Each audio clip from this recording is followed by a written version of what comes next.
Today you join me in the golf studio and we're going to be looking at the Elite 2 irons by Yonex.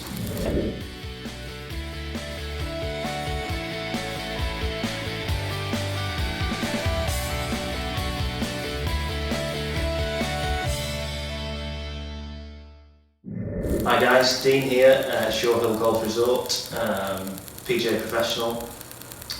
Today you join me in the golf studio and we're going to be looking at the Elite 2 irons by Yonex. For me, I'd say this is the best value for money set of irons on the market today. For a 6-piece set of irons, you're looking at under £400. So that's custom length, lie, grip type, all those things can be taken care of within a custom fit. So this, for me, makes it the best value set of irons on the market today. It's a cavity back, mid to oversized head, medium-ish top line. It's not too thick, not too offensive. A bit of offset on there, and for me, again, it just looks like a golf club should do.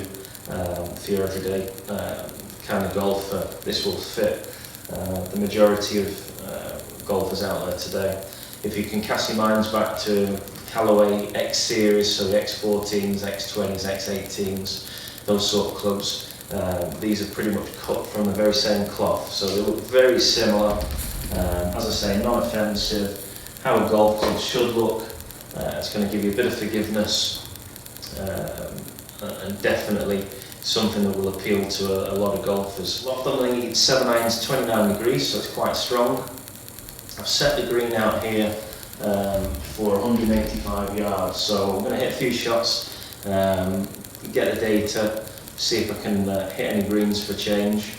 That could be a long shot, but we'll give it a go, and we'll see what happens.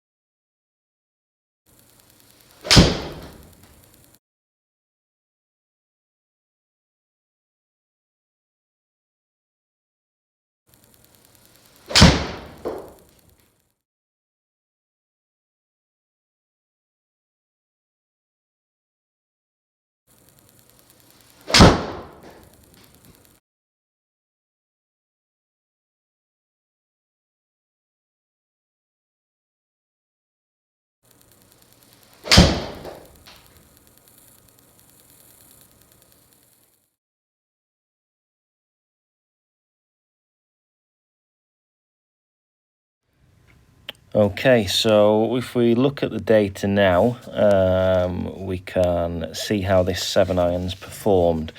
So as I mentioned earlier, the 7 iron in the Elite 2 has 29 degrees of loft, so it's a strong iron. My own 7 iron by comparison has 34 degrees of loft on, so it's quite apparent that we're going to find drop-offs in backspin, and maybe a touch more ball speed because of the reduced loft. So we can see that the total spin is 4,602. We're going to find some misstrikes in there as well. My carry average is 177 once it's rounded up, but I've topped out at 182. If we have a quick look at the one that's topped out at 182, we can see the spin, the backspin was 4,315. If we go to the lowest one, which carried at 173 once rounded up, we got the backspin at over 5,000. So we can afford to have the backspin low as long as we can get a decent peak height and a decent descent angle. So basically, if we can stop it at the other end on the green, we can sacrifice a bit of spin.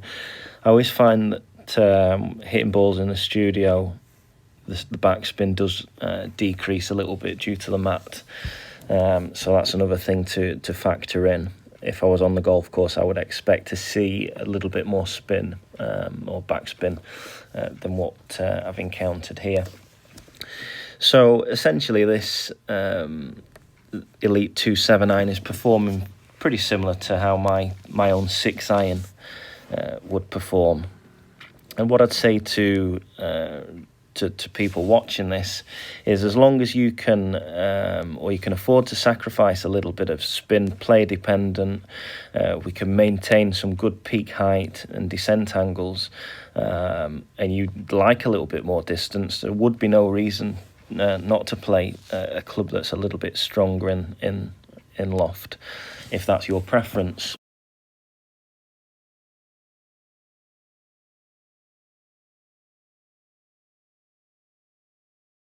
So my final thoughts on the Elite 2 irons would be that this club would definitely appeal to golfers of all handicaps and abilities.